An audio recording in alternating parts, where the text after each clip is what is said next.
नमस्कार, सच्चाई की आवाज में आप सबका स्वागत है। इस कार्यक्रम में हम आपको एक डॉक्यूमेंट्री फिल्म दिखाने जा रहे हैं एक समुदाय के बारे में। आपने अक्सर देखा होगा कि छोटे छोटे समुदायों के बीच में अक्सर झगड़े होते हैं और उसी बारे में हम आपको यहाँ बताने जा रहे हैं। आप देखते रहिए हमारा ये खास प्रोग्राम द्रौपदी की कसम। सच्चाई को सामने रखते हुए ये कहानी लिखी गई है। इसमें बहुत सारी बातें दिल को दहला देने वाली हैं। एक कंपनी सेनामंगलम गांव में अपनी फैक्ट्री लगाना चाहती है, लेकिन उस गांव के मुखिया आकर कहते हैं कि वो फैक्ट्री वहां पर नहीं लग सकती और फिर उन्हें उस गांव से डरा धमका कर भगा दिया जाता है। फिर वो लोग कुछ गंदे लोगों से मिलकर एक खतरनाक प्लान बनाते हैं। उस गांव के मुखिया की बेटी को एक नौजवान भेजकर उसे उसके प्यार में फंसाते हैं। अपने जाल में फंसाकर उस लड़की से जो करवाना चाहते थे वो लड़की तैयार नहीं होती और उनका प्लान चौपट हो जाता है। और फिर वो लोग क्या करते हैं कि उस लड़की के बिना ही रजिस्ट्रार के ऑफिस में एक डुप्लीकेट शादी करवाई जाती है और उस डुप्लीकेट शादी के सर्टिफिकेट को मुखिया को दिखाया जाता है, जिसे देखकर मुखिया सदमे में आ जाते हैं और सदमे में आने के बाद मुखिया आत्महत्या कर लेते हैं, अपनी जीवन लीला को खत्म कर देते हैं। यही इस कहानी का मूल है। और खास बात यह है कि बिना लड़की के एक डुप्लीकेट शादी भला कैसे हो सकती है, इसे एक ईमानदार एडवोकेट गुरुदेवन इस पर वो मानहानि का केस बनाकर कोर्ट में ले जाते हैं। इसमें उन्होंने 2 बातें कोर्ट में रखी हैं और वही 2 बातें हम आपको अभी दिखाएंगे। जिन्होंने ये जुर्म किया है उन्होंने बड़ी हिम्मत के साथ इतनी सारी फेक शादियां की हैं। इसका क्या कारण हो सकता है? डुप्लीकेट शादियों को रोकने के लिए जो द्रौपदी की कसम खाने वाली आपने जो डॉक्यूमेंट्री बनाई थी, उसके लिए मैं आपको और आपकी टीम को बहुत बहुत बधाई देना चाहता हूँ। Thank you sir. जहाँ तक मेरा सवाल है, ऐसे जुल्म सहने वाली लड़कियाँ और ऐसी जाली शादी करवाने वाले लोगों को पूरी तरह जड़ से खत्म करने के बारे में ही सोचना चाहिए। ऐसे किसी भी हादसे में जो भी लड़की प्रभावित हुई है, उन्हें हिम्मत के साथ खुलकर सबके सामने आकर बोलना चाहिए, तभी जाकर इसका सही फैसला किया जाएगा। मानहानि के केस में आपने कानून के आगे क्या मांगे रखी हैं सर? मेरी जो मांग है वो बहुत ही सिंपल है। जहाँ रजिस्टर्ड मैरिज होती है वहाँ पर एक सीसीटीवी कैमरा लगवाना बहुत ही जरूरी है और उसमें सारी बातों का रिकॉर्ड होना चाहिए और उसकी डिजिटल कॉपी गवर्नमेंट के पास पूरी तरह से सेफ होनी चाहिए। और उसके अलावा हर शादी माँ बाप के सामने उनकी हाजिरी में ही होनी चाहिए। इन 2 बातों को अगर सामने रखा जाए तो लक्ष्मी के जैसे जुल्म झेलने वाली इस समुदाय में ऐसे बहुत से लोग हैं, तो ऐसी लड़कियों को या उनके पेरेंट्स को पूरे सबूत के साथ हमारे पास आना चाहिए। इतनी हिम्मत तो उन लोगों को जरूर दिखानी होगी ताकि हम उसे कोर्ट में पेश करके इसके खिलाफ सही फैसला ले सकें और सरकार से रिक्वेस्ट करें कि वो इसके खिलाफ सख्त से सख्त कार्रवाई करे। इस डॉक्यूमेंट्री में हम आपको जो दिखाने वाले हैं वो बातें बहुत ही अहम हैं। जाति नहीं है ऐसा कहेंगे तो भी जाति खत्म नहीं हो पाएगी, जाति है ऐसा कहेंगे तो भी हम एक ही रास्ते पर चल सकते हैं। वैसे ही हम चाहते हैं कि ये पॉलिटिक्स चलाने वाले लोगों को किनारे लगा सकते हैं। ये डॉक्यूमेंट्री फिल्म इसके बारे में बहुत ही परफेक्ट तरीके से बता रही है। इतना ही नहीं, कल जो कानून का फैसला आने वाला है, शादियों को लेकर कोर्ट में क्या फैसला होने वाला है, कानून में क्या बदलाव करेंगे, ये बहुत ही अहमियत रखता है। आपकी तरह सबकी तरह हम भी इंतजार कर रहे हैं आपसे इस चैनल पर। हम आपसे फिर मिलेंगे, तब तक के लिए नमस्कार। सर हाँ, ये जैक दास। नमस्ते सर। सुनो हाँ? कल कोर्ट में जाकर प्रभाकर के लिए सब कुछ किया ऐसा बोलना, ठीक है? ठीक है सर। और सुनो, पैसों के लिए सब कुछ किया है ऐसा मत बक ऐसा देना। नहीं होगा। लेके जाओ इसे। चलता हूँ सर, नमस्ते।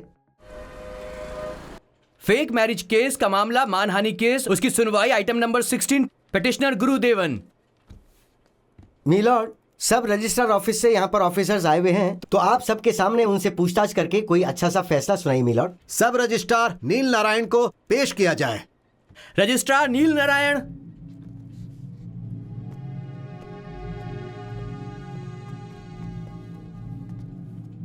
गीता पर हाथ रख करके कसम खाओ। मैं जो भी कहूंगा सच कहूंगा। आपने सुसाइड अटेम्प्ट क्यों किया? 2 दिन पहले जो जिंदा ही नहीं थी उस लक्ष्मी नाम की लड़की की शादी रजिस्टर करके डुप्लीकेट सर्टिफिकेट दे दिया। उसी लड़की की 6 महीने पहले श्रवण नाम के एक लड़के के साथ शादी करवाकर उसे भी डुप्लीकेट सर्टिफिकेट दे दिया था। और ये गुनाह मैंने थोड़े से पैसों के लिए किया था। मेरे इस पाप की वजह से लक्ष्मी का परिवार बर्बाद हो गया। मुझे एहसास हुआ कि ये मैंने कितना बड़ा पाप कर दिया है। तब से मैं दुखी रहने लगा, भगवान से प्रार्थना करने लगा कि मुझे उठा लें। फिर मैंने फैसला किया कि जहर पीकर मर जाऊंगा। तो आप मानते हैं कि इस वीडियो में जो आवाज है वो आप ही की है ना? जी मैडम, मैं मानता हूँ। बिना दुल्हन के ही रजिस्टर मैरिज करवा दिया, ये तो गैर कानूनी काम है। तुम्हें पता है ना इस तरह का कदम उठाने के लिए तुम्हें क्या सजा हो सकती है? अगर मैं ऐसा नहीं करता तो उसमें शामिल वकील मुझे जिंदा नहीं छोड़ते। अब मुझे एहसास हो रहा है मैंने कितना बड़ा पाप किया है। सरकारी वकील साहब, आप इनसे कोई सवाल करना चाहते हैं क्या? Yes milord. Mister Neel Narayan, आपका वीडियो मैंने देखा। उसमें डर से आपने जहर पिया है, जो कि वीडियो में साफ दिखाई देता है। उस वीडियो में आपके सामने कोई खड़ा हुआ है जिससे आप पूछ रहे हैं कि इसे पीना जरूरी है। वो कौन था? ऐसा क्या साहब, वो मेरे सामने एक आईना था, मैं उसी में देखकर उसी से बातें कर रहा था। अच्छा जवाब है। एक लड़की की सुबह रजिस्टर मैरिज करते हैं, उसी शाम को वो लड़की जिंदा नहीं है। 6 महीने पहले उसकी मौत हो चुकी है। ये आपको कैसे पता चला? वो ऐसा है कि बोलिए। पहले उस लड़की की नकली शादी की वजह से जो कत्ल हुआ था, वो क्या है कि उस लक्ष्मी का जीजा प्रभाकर, उसी ने ये जो नकली शादी हुई थी और जो उसे रजिस्टर करते हैं, उनको दुनिया के सामने लाने की कोशिश कर रहा था। ओहो, उसे बेगुनाह साबित करने के लिए आपको धमकाकर बुलवाया गया। आप हमसे यही कहना चाहते हैं ना? लेकिन इसका कोई तथ्य नहीं बनता है, तो फिर फेसबुक में कैसे आए? सबको पता चलना चाहिए इसीलिए। अचानक ज्ञानदेव आपके पास आ गए? सर वैसा ही सर। आपके रिकॉर्ड के हिसाब से ऐसी कोई शादी नहीं हुई है, ऐसा पुलिस वालों का कहना है। अगर मुझ पे विश्वास नहीं है तो रजिस्टर ऑफिस जाके सीसीटीवी कैमरा चेक कर लीजिए सर। इनको दिमागी बीमारी है मिलॉर्ड। इनके ऑफिस का सीसीटीवी काम नहीं करता, ऐसी कंप्लेंट इन्होंने लिखवाई हुई है, जो आपके सामने रखता हूं माय लॉर्डशिप।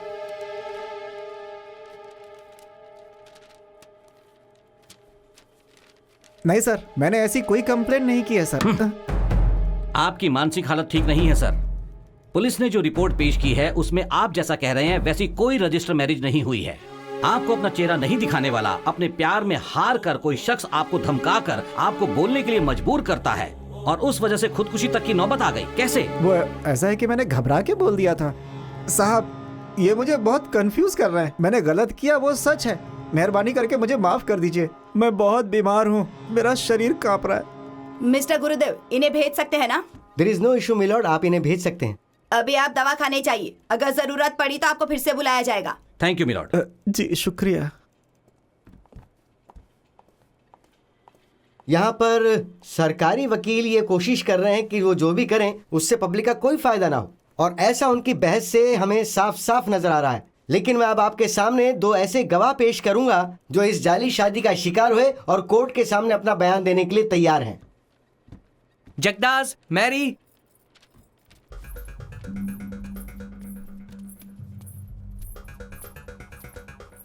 नमस्ते सर। गीता पर हाथ रख के कसम खाओ। मैं जो भी कहूंगा सच कहूंगा।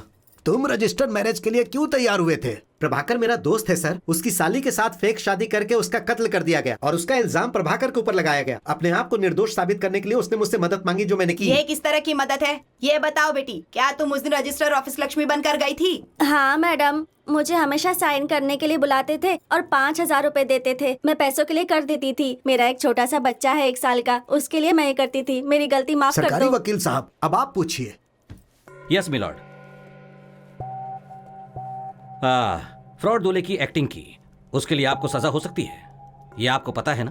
तो सच सच बताइए। मैंने जो कहा वो सच है सर। कल तक मैं होश में नहीं था, आज होश में हूँ सर। अब मुझे कोई भी सजा मिले मैं उसे भुगतने के लिए बिल्कुल तैयार हूँ सर। तो फिर तुम दूसरी शादी नहीं कर सकते? सोच समझ कर बताओ। मुझे शादी नहीं करनी है सर। मैंने पहले ही शादी करके बहुत कुछ झेल लिया है, अब और नहीं सर। अब मैं सिंगल ही रहना चाहता तो हूँ। तुमने शादी पैसों के लिए की, सही ना?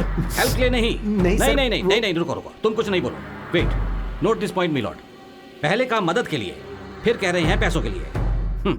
ये सब पूरे देश में जातिवाद को फैलाने के लिए, प्यार में पड़कर शादी करना, ये सब किसी की साजिश है। इनके जैसे लोग चंद पैसों के लिए झूठी गवाही भी देते हैं, जो कि बिल्कुल भी नहीं होना चाहिए। एक झूठी शादी कोई भी इतनी आसानी से नहीं कर सकता माय लॉर्ड, इसलिए इस केस को खारिज किया जाए। शादी को लेकर रजिस्ट्रार के ऊपर पब्लिक में जो शक है उसे दूर किया जाए, ये मेरी कोर्ट से गुजारिश है। That's all milord. मिस्टर गुरुदेव, आपको कुछ पूछना है? नो क्वेश्चंस मिलॉर्ड, आप जा सकते हैं। Thank you milord. इस जुल्म को सहने वाले बाप और उनकी बेटी और उनकी कहानी को मैं आखिरी गवाह के तौर पर आप सबके सामने पेश करना चाहता हूं। आप उनसे बातचीत कीजिए मिलॉर्ड। मिस्टर रामकृष्ण को पेश किया जाए। रामकृष्ण हाजिर हो। नमस्ते जज साहब। पुराने वेनार पट्टी में 25 साल से मैं किराने की दुकान चला रहा हूं। मेरी बेटी दिव्या ने 5 साल पहले ही अपनी कॉलेज की पढ़ाई खत्म की। एक पिता के रूप में जो मेरा फर्ज था वो पूरा करने के लिए मैंने एक अच्छा लड़का ढूंढा और उससे उसकी मैंने सगाई करा दी। सगाई के 4 दिन बाद ही 7 वकीलों के साथ मेरे दुकान में काम करने वाले एक लड़के धर्मराज को लेकर मेरे घर पर आए और मुझसे कहने लगे कि मेरी बेटी दिव्या और उस लड़के धर्मराज की 2 महीने पहले ही रजिस्टर ऑफिस में शादी हो गई है और मैरिज सर्टिफिकेट लाकर उन्होंने मेरे हाथ में रख दिया हुजूर। वो देखकर मेरी छाती फूट गई हुजूर। मैं टूट गया हुजूर। मेरी बेटी को बुलाकर उसके सामने पूछा मैंने, ये जो कह रहे सच है क्या? पापा, ये सब जो कह रहे हैं वो झूठ है, इसका मेरे साथ कोई संबंध नहीं है। ये कह के वो रोने लगी जज साहब। वो बोल रही थी कि अगर उसके पति को ये पता चल गया तो बहुत बदनामी होगी, मेरा घर बर्बाद हो जाएगा और मैं जहर खा के जान दे दूंगी। जब हमने लोगों से पूछताछ की तो हमें पता चला कि इस काम को अंजाम तो एक बहुत बड़े फ्रॉड गैंग ने किया था। ये जाल लड़कियों को फंसाने के लिए नहीं बल्कि उनके जरिए पैसे लूटने का काम करते हैं। मैंने पूछा कि कितना चाहिए तो उन्होंने कहा कि 5 करोड़। मैंने इधर उधर से जैसे तैसे करके 2 करोड़ जमा किए और फिर उनको दे दिए। फिर जिससे उसकी सगाई की थी उससे उसकी शादी करा दी। 2 सालों तक सुकून की जिंदगी जी रही थी। फिर एक दिन धर्मराज मेरी बेटी को धमकाने लगा और कहने लगा कि हम दोनों के शादी के बारे में तेरे पति को और तेरे ससुराल वाले को सारी सच्चाई बता दूंगा। अगर तुम चाहती हो कि ऐसा ना हो तो फिर तुम्हें एक रात के लिए मेरे साथ हम बिस्तर होना पड़ेगा।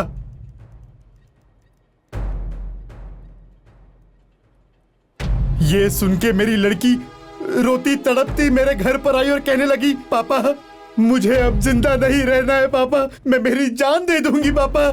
मैंने उसे जैसे तैसे समझाया। अब तक मैं उन्हें 5 करोड़ रुपए दे चुका हूं जज साहब।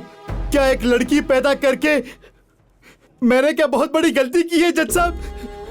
बताइए मुझे, क्या मैंने गलती की है जज साहब? मेरा परिवार जिन जिन तकलीफों से गुजरा है जज साहब वो मैं नहीं बता सकता।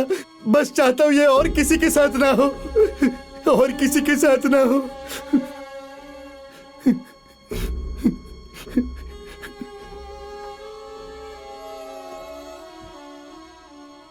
मिलॉर्ड, पब्लिक प्रोसिक्यूटर साहब कह रहे हैं कि इस तरह की कोई भी झूठी या नकली मैरिजेस कहीं नहीं हुई और उसका कोई सबूत नहीं है। तो एक गुप्त कैमरे के जरिए मैंने कुछ एविडेंस जुटाने की कोशिश की है, वो मैं कोर्ट के सामने पेश करना चाहूंगा। आप भी देख लीजिए सर क्या है।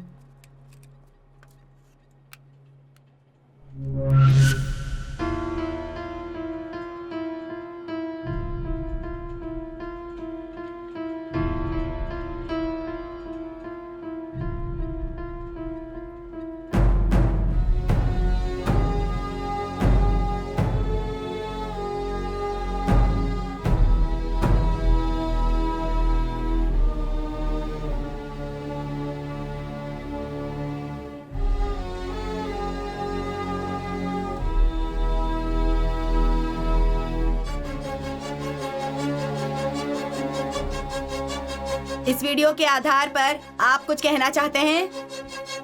सच हमेशा सच होता है। जो एविडेंस पुलिस ने मुझे दिए उसी हिसाब से मैंने बातों को आगे रखा। इस वीडियो को देखकर मुझे कोई ऑब्जेक्शन नहीं है। I admit myself. Thank you milord. सच्चाई की जीत। फिलहाल जो चल रहा है हिंदू मैरिज रजिस्ट्रेशन प्रोसेस में बहुत सारी खामियां और गलतियां हैं और ऐसा इन सब विवादों से हमें साफ पता चलता है। हमारे इस राज्य के एक बहुत ही छोटे से कस्बे के अंदर इस तरह के रजिस्ट्रार ऑफिस के जरिए 3200 से ज्यादा फर्जी शादियां रजिस्टर की गई हैं। तो सोचिए, इस पूरे राज्य के हर शहर, तालुका, गांव और किसी और जगह पर अब तक कितने लाखों में ऐसी शादियां दर्ज की गई होंगी मिलॉर्ड। मैं इस कोर्ट का ध्यान उस तरफ खींचना चाहता हूं मिलॉर्ड। इंडियन पीनल कोड के सेक्शन 21 के तहत ये एक आपराधिक मामला बनता है, जबकि भारतीय कानून में शादी से जुड़ी बहुत सारी बातें ऐसी हैं जिनमें हमें उन्हें सुरक्षा प्रदान करनी बहुत जरूरी है। लेकिन अफसोस की बात यह है मिलॉर्ड कि ऐसे जालसाजों की वजह से डुप्लीकेट शादियां सुरक्षा और समाज के लिए बहुत बड़ा खतरा हैं। तो मैं कोर्ट से गुजारिश करूंगा कि इसकी फौरन सीबीआई जांच की जाए और इसका खुलासा सबके सामने किया जाए मिलॉर्ड। जैसा कि मैं पहले भी ये सजेस्ट कर चुका हूं कि हर रजिस्ट्रार ऑफिस में एक सीसीटीवी कैमरा होना चाहिए, उसका डिजिटल रिकॉर्ड दर्ज होना चाहिए और उसकी कॉपी गवर्नमेंट के पास होनी चाहिए। इस केस को हाई कोर्ट तक ले जाने की कोशिश की गई, जो कि प्रभाकरण के ऊपर एक झूठे कत्ल का आरोप लगाया गया, जो कि पूरी तरह से झूठा था, और फिर उन्हें अरेस्ट भी किया गया। केस नंबर 216 सन 2018 में हुआ ये डबल कत्ल का जो मामला है, उसे सही ढंग से इंक्वायरी करके सबके सामने पेश किया जाना चाहिए, सबसे पूछताछ की जानी चाहिए। उसके लिए मेरे पास कुछ हार्ड डिस्क में सबूत है। मैं चाहूंगा कि कोर्ट उसे देखे और गवाहों के बयान ले।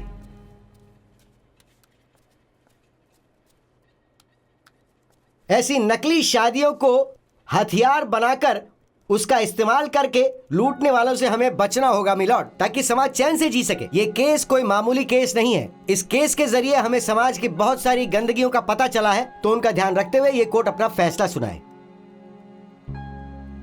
इस केस का फैसला अब से ठीक 30 मिनट के बाद सुनाया जाएगा। Prabhakar, don't worry, we have the best doctor for this. सब अच्छे से हो जाएगा। Thank you doctor. 2 मिनट में ऑपरेशन थिएटर में ले जाएंगे।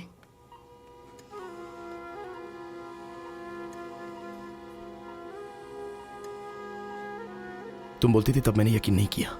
तुम्हारी सोच में बहुत ज्यादा शक्ति है। अगर इंसान चाहे तो कोई भी बात को दुनिया के सामने रखकर उसका फैसला हो सकता है। ये बात मुझे अभी पता चली है। जानती हो तुम्हारे लिए कितने सारे लोग रो रहे हैं।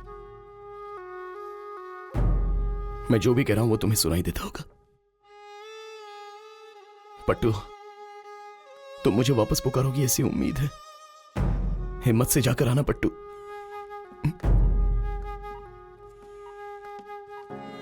प्रभा, परेशान मत हो। ये लोग अपनी द्रौपदी का अच्छे से ख्याल रखेंगे।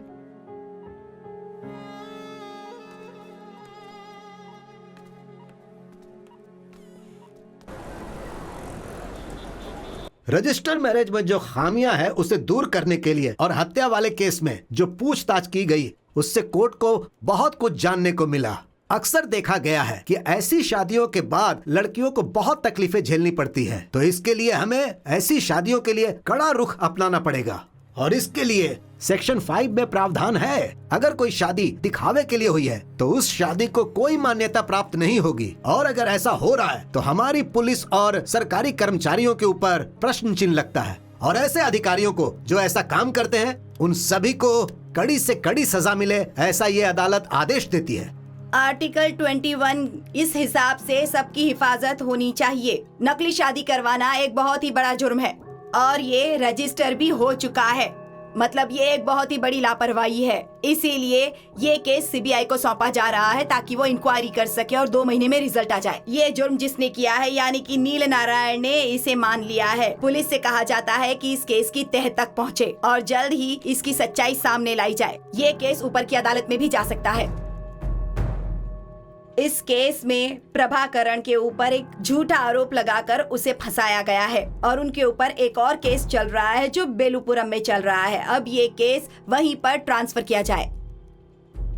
अब आज से ही तमिलनाडु मैरिज एक्ट 2009 के हिसाब से जो भी रजिस्टर मैरिज होगी वो सीसीटीवी कैमरा के सामने होगी।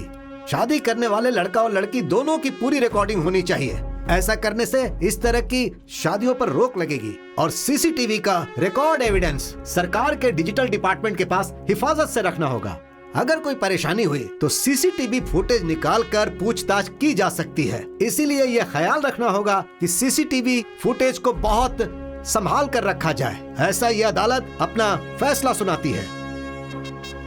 रजिस्टर मैरिज होनी चाहिए मगर सब नियम के मुताबिक।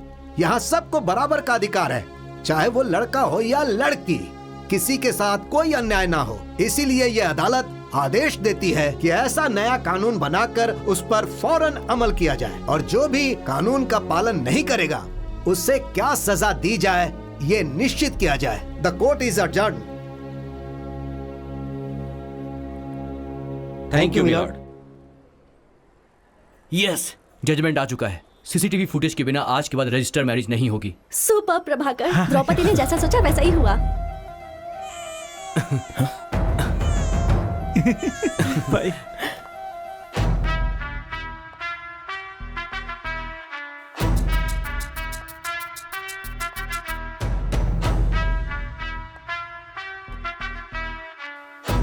बेटी हुई है।